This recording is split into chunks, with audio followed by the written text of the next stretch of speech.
The Great Barrier Reef is one of the world's 7 natural wonders. As the largest living structure on the planet, the Great Barrier Reef is incredibly rich and diverse.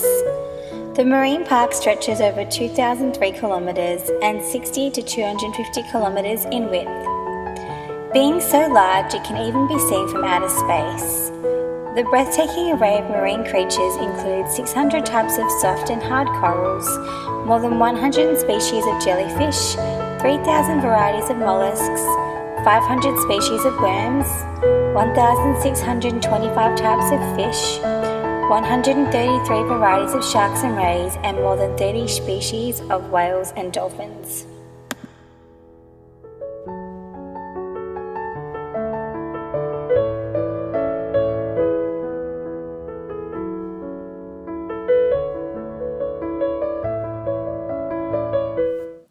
In September of 2014, the Great Barrier Reef went under threat as the Federal Environment Minister signed for coal from the Carmichael coal mine in the Julie Basin to be shipped through Abbott Point next to the Great Barrier Reef. Abbott Point needed to triple in size to allow for this, which meant dredging needed to occur. The dredge was planned to be dumped only 4 kilometres away from the Great Barrier Reef. 3 million cubic metres or 5 million tonnes of dredge was to threaten our rich, famous reef.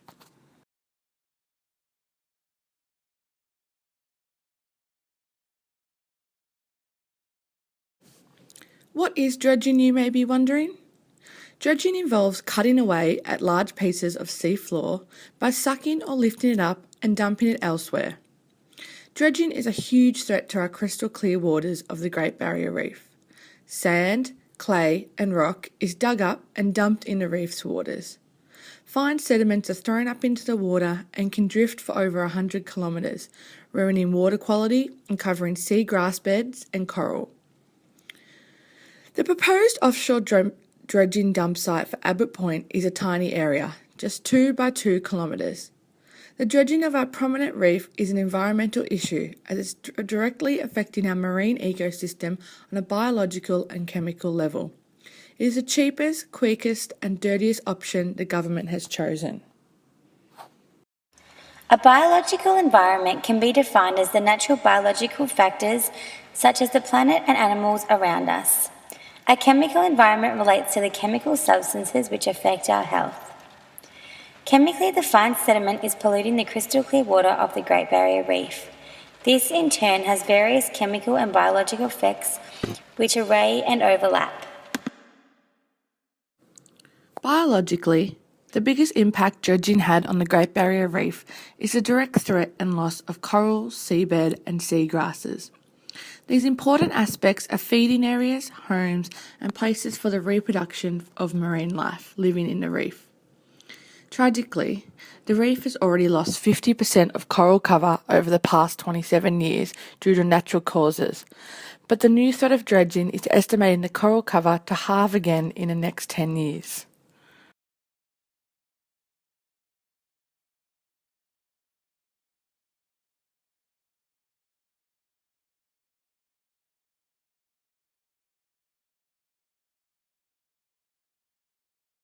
The port development through dredging creates sediment both through the process of dredging and through the spoil dumping process.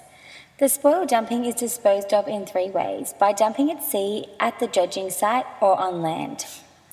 Directly, the dredging is affecting the marine life by smothering seabed organisms, clogging fish and invertebrate gills, reducing the light available, releasing nutrients and toxic trace metals from the contaminated sediments, which can leave long-lasting effects and depleting dissolved oxygen in the water column, which is essential for survival. Sediment from the dredging can smother and kill marine species. Sediment also reduces the light levels, causing physiological stress, impairs growth and reproduction, clogs the gills of fish, and promotes disease.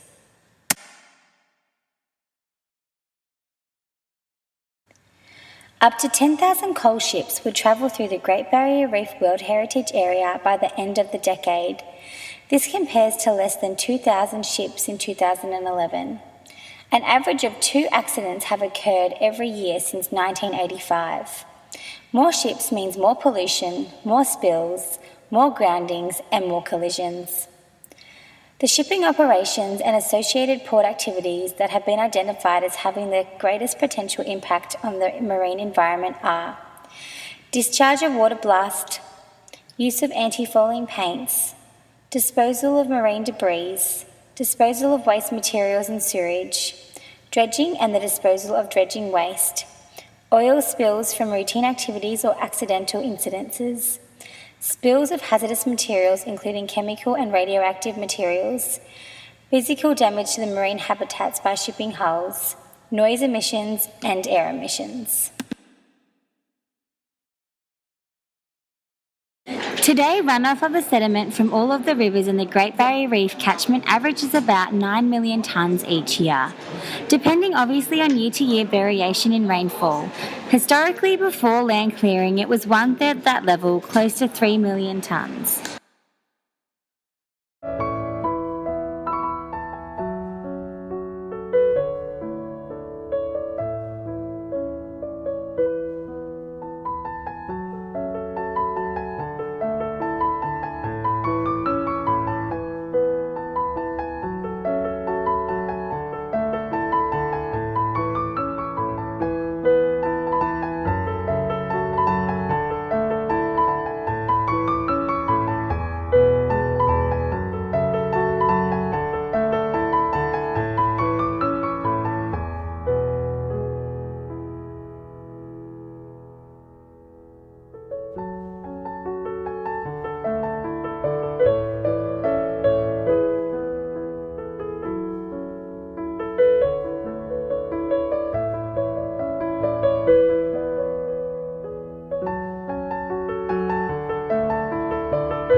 These effects on the reef and its ecosystem surviving off it need to be saved by actions which need to be made.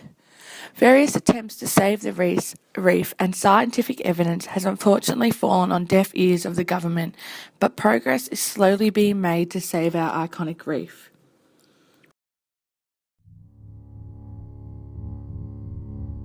We're here in Gladstone Harbour at the southern end of the Great Barrier Reef.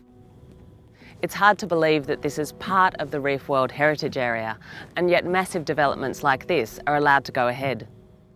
The Australian government has just approved a 4th LNG gas terminal for Curtis Island right behind me, and a coal terminal at Abbott Point, and 5 million tonnes of dredging. The Australian government has just thumbed its nose at the World Heritage Committee. By doubling Queensland's coal exports, we're not only risking the Great Barrier Reef, we're also cooking the global climate. And that comes back to bite us in the form of more frequent extreme weather events, coral bleaching and sea level rise. The Great Barrier Reef is already under threat from climate change, water pollution and crown of thorns starfish. The last thing it needs is more pressure from industrial developments up and down the reef coast. I came here 51 years ago with my parents. My husband and I, 29 years ago, we actually came over here. Yeah, we loved the place. Gladstone is a town that, in my opinion, 5 years ago, had the best of both worlds. The harbour is a huge part of our psyche. It's a huge part of who Gladstonites are. In all the years that I've been on the water, whether it's through sailing or whether it's fishing or whether it's just crossing the water and being on the island. I'd be lucky to have seen 10 dead turtles in all those years. In the last few years, couple of years, I believe that I would have seen at least 50. And that's not something you want to see. The only advice that I can give other communities that are facing the prospect of dredging is, I would say fight. I would say try to galvanise, the old-fashioned saying, people power. Sadly for Gladstone, we just did not have the people power.